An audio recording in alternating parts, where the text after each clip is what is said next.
looking good. Yeah, GJ. Yeah. If it makes a new high, then I can show it. But Yeah, I was gonna say it's been in. So yesterday when I was looking at it, I was like, it's just in such a strong uptrend right now, and I'm like, I guarantee everybody's trying to short this.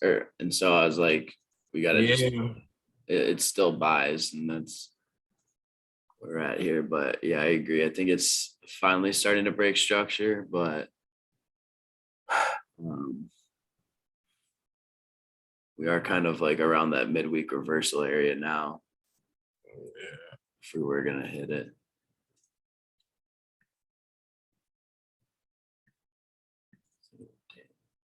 I mean, I feel like if it goes to 90, 96.1, Mm-hmm. if it doesn't break that, or I have it marked up at 157.1, 157.200. If it doesn't pass beyond that, probably short it. But if it breaks around that zone, then probably go long. Let me see.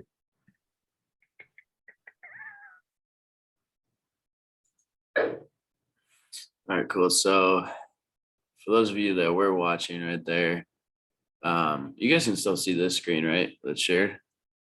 Yeah, we can see the US 30 and NAS 100 if that's what you're asking. Yeah. So that basically for those of you that are in the academy, you'll learn the strategy, but it's kind of like a breakout strategy.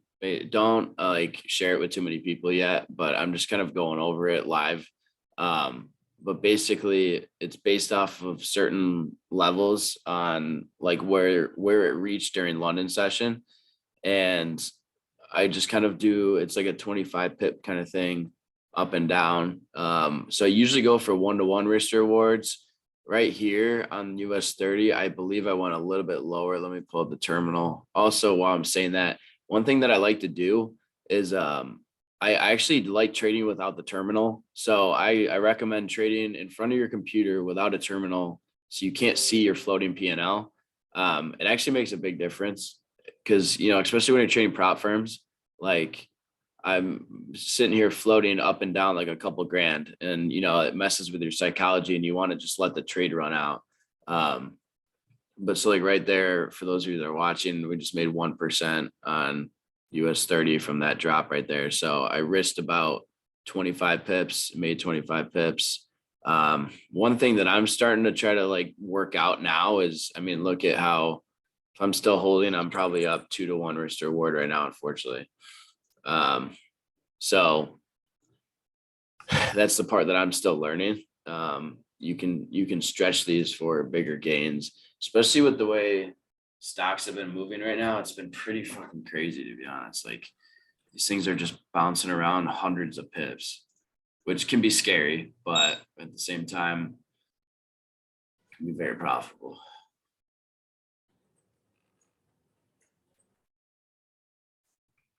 All right, I got a question. You guys have any traders yet? Trading the 1 million capital or no? On the you say traded fund and capital? Yeah. Yeah, we got this one guy who's been crushing it. He's made over 30K now in terms of payout wise. He's made 80% of that.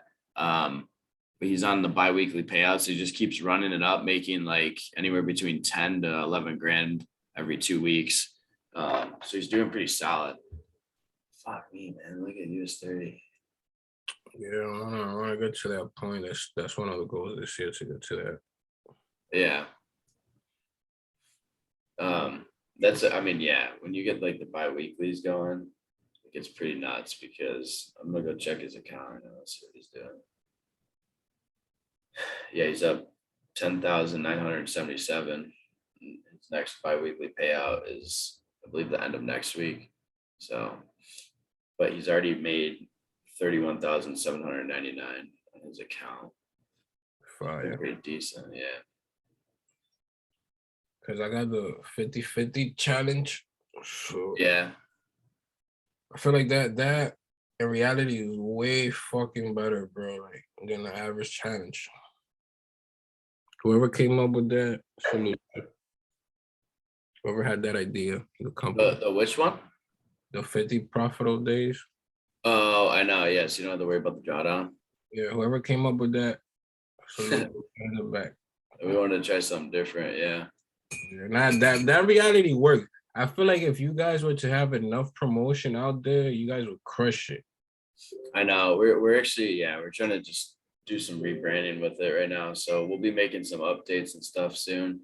I told him, I'm like, yo, hire me, bro. We might have you be brother, brother. we want to have you one of our featured traders. We want to have. Yeah, I'm trying to get that account funded. That's why. Yeah, I mean that'd be dope, man. Make sure. Sheesh, you got the US 31 active. Oh, I fucking wish I held it. That's what I'm trying to learn right now. Like I caught 25 pips on this, which was like literally here to here. But I've been trying to work out how I can, stretch these profits more because things are going like flying. It's ridiculous. Yeah, that's the thing about it. It's like these indices, one moment you're doing good, you close your eyes for 2 seconds, look back at it, and that shit went the opposite way. Yeah, I agree. It's crazy. Let's see. Yo, come on, GJ. Shit's not even moving at all today compared to how it was moving yesterday. It's about to be 10 o'clock. It should be out of a trade almost at this time. As it's flying right now. Holy cow. GJ's over here being a freaking turtle. But I haven't gotten any trades yet, so I'm good. He's a turtle.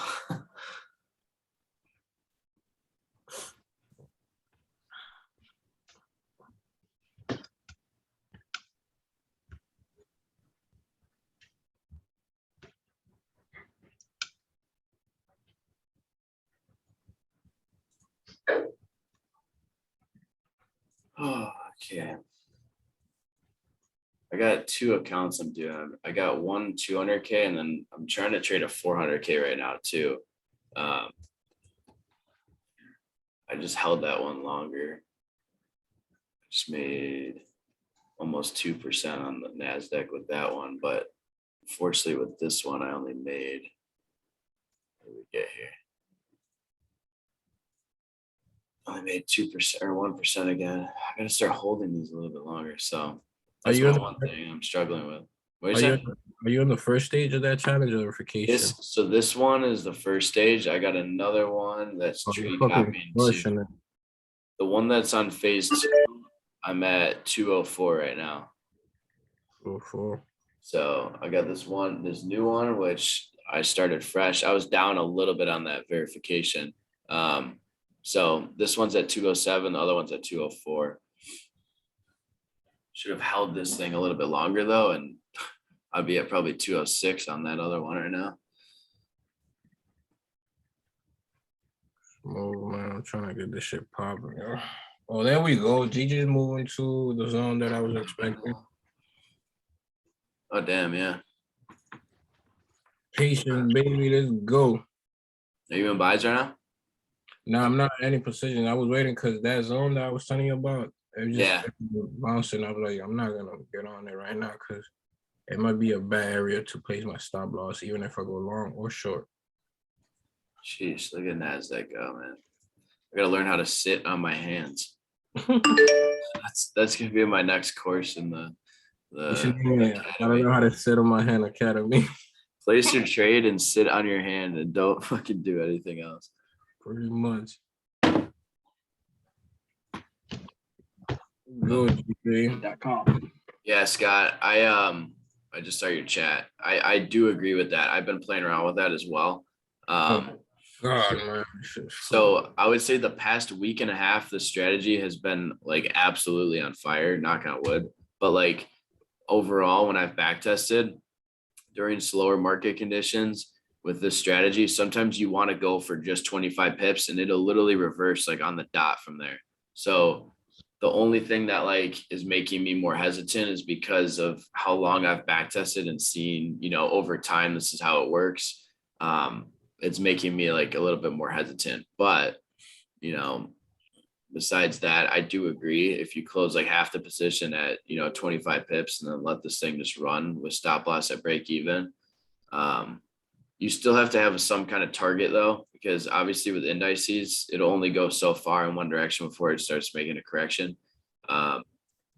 But I've played around with different things where like on Mondays, I've noticed that they'll usually move like about like 50 to 100 pips in one direction. So that's like either 2 to 1 or a 4 to 1 risk to reward. So I've been playing around with that on Mondays, and then also Fridays have been better too, where I usually target 2 to 1 risk to rewards on everything on Friday. So I've actually noticed too, just so if you're starting to learn this strategy too, Scott, on Wednesdays, it's been a lot more choppy over time. Like sometimes Wednesday's like the lowest win percentage, but overall I've back tested it, and I'll just share it with you. Hold on. I got it here somewhere. I think overall it's close to like a 65% win percentage, which isn't bad for something that's so like set in stone. Like this is like one of the strategies that you can actually back test, and it's legitimate because, just like me and Kels were talking about earlier with all the other stuff, it's, you already kind of know what happens, but with this, it's like a very set in stone. You're going off of a certain, like candle, and it's every single day you come in. But let me see here. I'll share this if I can. Come on, DJ, you almost at that zone. All right, cool. See the spreadsheet. I got to update these numbers a little bit, but like on Mondays, it wins 66% of the time. Tuesdays have been 65, but I've seen higher because it's a 2 to 1 risk reward on those days that I usually target. This is on US 30. 65% on Wednesday, going 1 to 1. If you go higher than that, it drops even lower.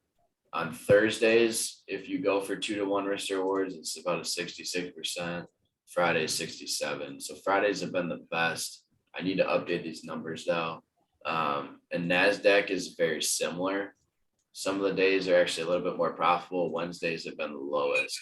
So these have more variation between the win percentages. I actually turn these to percent gains. There we go. So that's what I found. And then this is my trading plan. I basically go for 100 pips on Monday in direction of market. So basically I'll look at market structure and see which way I think that we're going to move. And then on US 30, I go for 2 to 1 on Tuesdays. Normal with NASDAQ, I half the risk on Wednesday since that's the least profitable day, but you still want to follow the trading plan. And then I go for 2 to 1 on Thursday, Fridays. But see, even you can see right now, like on my 200K, I kind of broke my trading plan already. I should have held and went for 2 to 1 risk to reward, which, let me see something. It's unfortunate, but like literally if I would have held for 2 to 1 risk to reward, which would have been my trading plan, I would have hit 2 to 1 down here. So that would have been $4,000. And then I would have been $4,000 on the way up right here. So I kind of like trading live like this because it just holds me accountable for me. Yeah, that's what I always say. You gotta trade live. I know.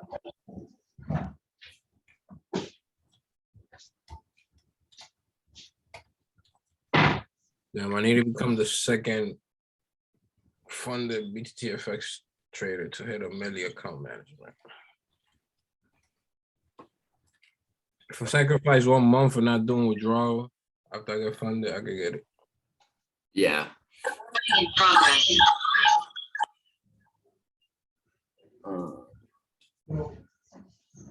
See something. Damn, people in here, nobody got a mic. It's only me and you talking. Wow, these people be shy. Everyone's shy. It's all right. Now Scott's been talking in the chat though. He might just, some people are in like a loud place right now. I know some people are watching from like work and stuff too. I want to make sure. Yeah, I got this recorded right now. Someone was asking me to record this.